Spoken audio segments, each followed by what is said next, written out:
என் பேர் சுப்பிரமணி. நான் திருப்பத்தூர் மாவட்டத்தில் உள்ள ஏலகிரி மலை கிராமத்தில் நான் வசித்து வருகின்றேன். மஞ்சங்கொல்ல புதூர் கிராமத்தில் வசித்து வருகின்றேன். இங்கே பார்த்திங்கன்னா சுமார் ஒரு 14 கிராமம் இருக்குது.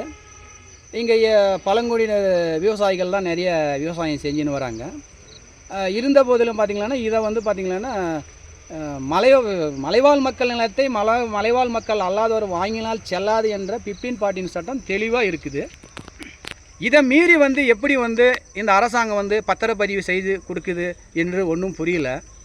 ஏன்னா அந்த காலத்தில் பார்த்திங்கன்னா அன்றைய அரசாங்கம் பார்த்திங்கன்னா ஒரு மலை பகுதியை நம்ம காப்பாற்றி வச்சா தான் மழை நல்லா செழிப்பாக இருந்தால் தான் நல்லா மழை பெய்யும்.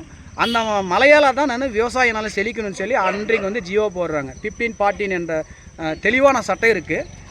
இருந்தாலும் இதை பார்த்தீங்கன்னா அரசியல் செல்வாக்கில் வச்சுக்கணும், சில ஜமீன்தார்களுடைய செல்வாக்கை வச்சுன்னு இதை இந்த மலையை சூறையாடி கொண்டு இருக்குன்றாங்க.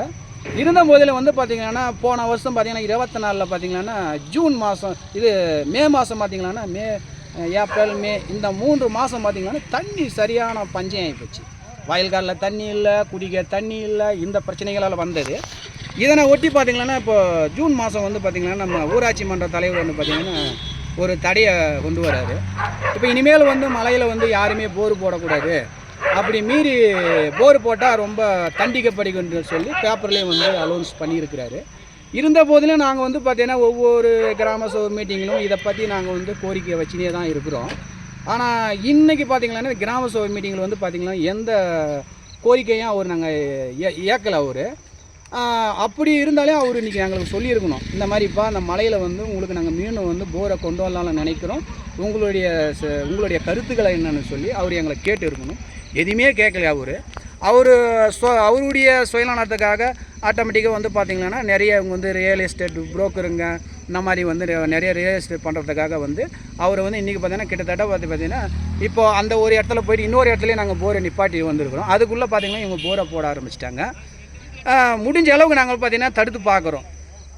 அது என்ன சொல்கிறதுன்னு ஒன்றும் புரியல. அந்த மாதிரி எங்கள் மலைவாழ் மக்கள் நிலைமை ரொம்ப மோசமாக போய் நிற்குது. நேற்று நீர் குறைஞ்சின்னு இருக்குது. பக்கத்தில் அப்படியே போய் பார்த்திங்கன்னா ஒரு ஏரி இருக்குது, மங்கள ஏரின்னு பார்த்திங்கன்னா இந்த நேரத்தில் பார்த்திங்கன்னா அந்த வலிஞ்சு ஓடும், தண்ணி இல்லை. காரணம் என்னென்னா பார்த்திங்கன்னா போரை போட்டு போட்டு போட்டு போட்டு பார்த்திங்கன்னா நிலத்தடி அப்படியே உறிஞ்சப்படுது.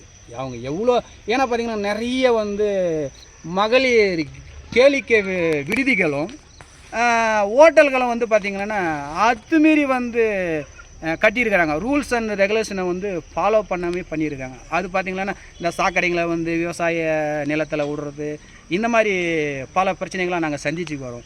குப்பைகள், இந்த ஹோட்டலில் வர குப்பைகளெல்லாம் பார்த்திங்கன்னா பார்த்திங்கன்னா ஒரு ஆற்று ஓடை பக்கம் தான் கொட்டியிருக்காங்க. இந்த ஆற்று ஓடை பார்த்திங்கன்னா அது பார்த்திங்கன்னா ஒரு 4-5 கிராமத்தை தள்ளி போய் ஜலகாம்பாறை நீர்வீழ்ச்சின்னு எல்லாமே சொல்கிறோம். சுற்றுலாத்தலம் அங்கே ஜலகாம்பாறை நீர்வீழ்ச்சி சொல்கிறோம், அதில் போய் கலக்குது. இதே நிலைமை நீடித்தால் வருங்காலத்தில் பார்த்திங்கன்னா ஜலகாம்பாரில் பார்த்திங்கன்னா வெறும் சாக்கடையாக தான் வரும். இது எந்த அடிப்படையில் இந்த அரசாங்கம் செய்யுது? இது எல்லா துறை அதிகாரிகளுக்கும் நாலேஜுக்கு போய் தான் இவங்க செய்கிறாங்களா, இல்லை மலைவாழ் மக்கள் என்ன தான் பண்ணுவாங்க, நம்ம அதிகாரத்தை வச்சு இவங்கள நம்ம ஒடுக்கலாம்னு நினைக்கிறாங்களான்னு ஒன்றும் புரியல. அதனால் இந்த போரை எங்களுக்கு நிரந்தரமாக நிப்பாட்டுங்க. நிறைய அவங்க பண்ணி கொடுக்கலாம். ஒரு கிணத்தை வெட்டி அதுலேருந்து தண்ணியை கொடுங்க. இப்போ போரை போட்டாங்களான்னா பஞ்சாயத்துக்கு எந்த வருமானம் ஒரே டைம் தான் உங்களுக்கு அந்த அப்ரூவ் கொடுப்பாங்க, ஏதோ ஒரு அமௌண்ட்டு கொடுப்பாங்க, உங்களுக்கு பஞ்சாயத்துக்கு அதை வாங்கிக்கோங்க. ஆனால் கிணத்தை வெட்டி அதுலேருந்து தண்ணி கொடுத்துங்களாண்ணா அவங்களுக்கு வருஷம் வருஷம் உங்களுக்கு பஞ்சாயத்துக்கு பணம் வரும். இந்த வசதியில் ஏன் நீங்கள் பஞ்சாயத்து பண்ண மாட்டேன்றங்க?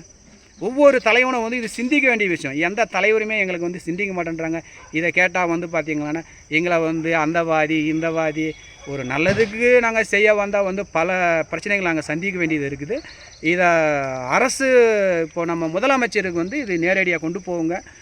இப்போ நேற்று கூட பார்த்திங்கன்னா விவசாய மீட்டிங்கில் நான் கலெக்டர் அம்மா கூட மனு கொடுத்துட்டு வந்திருக்கேன்.